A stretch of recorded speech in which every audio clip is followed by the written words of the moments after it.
प्यारे बच्चों, आज बाल महाभारत की श्रृंखला का यह आखिरी अध्याय है।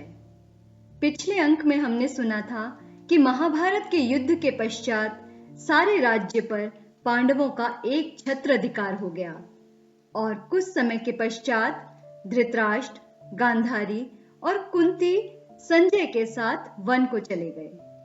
अब आगे महाभारत के युद्ध की समाप्ति के बाद श्री कृष्ण 36 बरस तक द्वारका में राज करते रहे।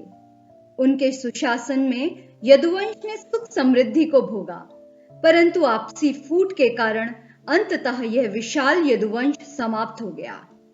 यह वंशनाश देखकर बलराम को असीम शोक हुआ और उन्होंने वहीं समाधि में बैठकर शरीर त्याग दिया।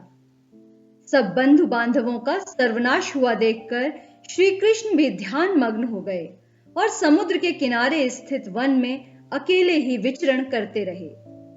जो कुछ हुआ था उस पर विचार करके उन्होंने जान लिया कि संसार छोड़कर जाने का उनका भी समय आ गया है।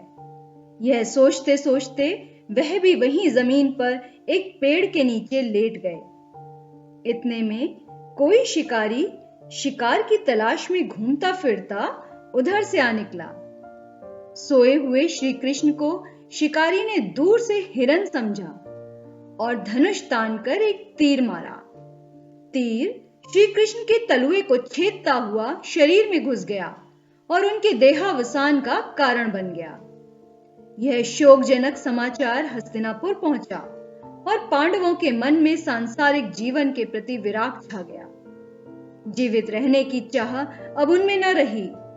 अभिमन्यु के पुत्र परीक्षित को राजगद्दी पर बैठाकर पांचों पांडवों ने द्रौपदी को साथ लेकर तीर्थ यात्रा करने का निश्चय किया।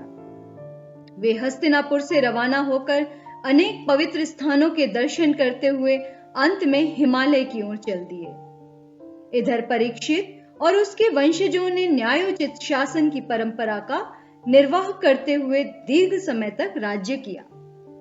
इस प्रकार इस बाल महाभारत कथा का अंत होता है। बच्चों, आप सबके मन में भी यह प्रश्न उठता होगा कि हिमालय की यात्रा के दौरान पांडवों के साथ क्या होता है। इसका वर्णन महाभारत के 18 पर्वों में से एक महाप्रस्थानिका पर्व में उल्लिखित है, जिसमें पांडवों की महान यात्रा अर्थात मोक्ष की यात्रा का उल्लेख है।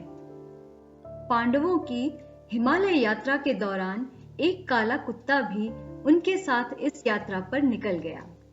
जैसे ही पांडवों ने हिमालय को पार किया, द्रौपदी ने अपने प्राण त्याग दिए। द्रौपदी की मृत्यु के पश्चात भीम ने युधिष्ठिर से पूछा कि सभी लोगों में से पहले द्रौपदी ने ही अपना देह क्यों छोड़ा।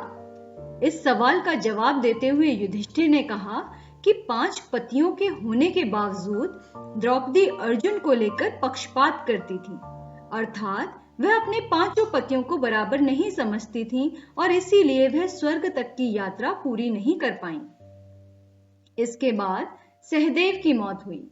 इसका कारण था सहदेव का अपने आप को सबसे अधिक बुद्धिमान समझना। इसके बाद नकुल ने अपने प्राण त्यागे। उसकी मौत का कारण था उसके भीतर पनप रहा अपने आकर्षक व्यक्तित्व को लेकर अहंकार। नकुल के बाद अर्जुन के देह ने उसका साथ छोड़ा।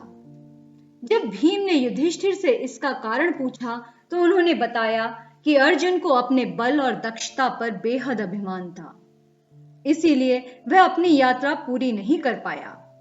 अब भीम, युधिष्ठिर और वह काला कुत्ता शेष रह गए, लेकिन इसी बीच भीम ने भी उनका साथ छोड़ दिया।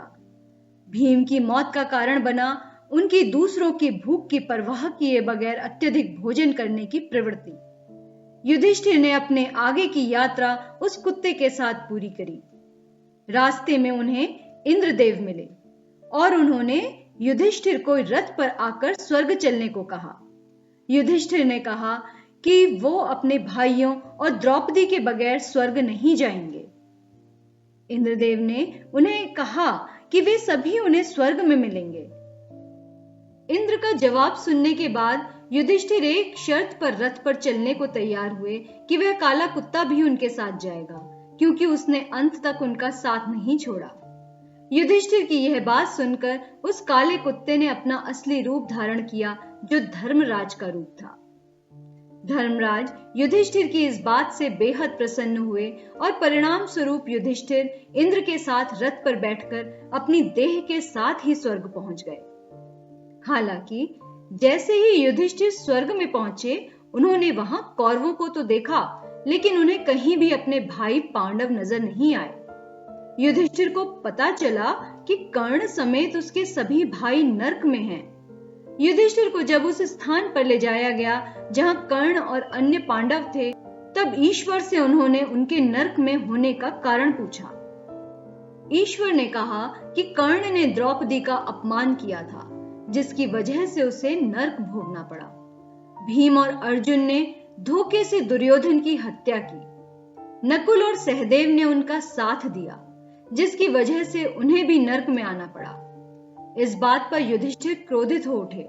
उन्होंने कहा कि जिन लोगों ने ताउम्र धर्म का पालन किया है, उन्हें तो नर्क में भेज दिया गया, और तो कौरव जैसे अत्याचारियों को स्वर्ग में क्यों रखा गया है। इस पर ईश्वर ने जवाब दिया कि अपने अंत समय तक कौरव अपनी मातृभूमि के लिए लड़ते रहे। इसी उद्देश्य के साथ उन्होंने एक सच्चे क्षत्रिय की तरह अपने प्राण भी त्यागे।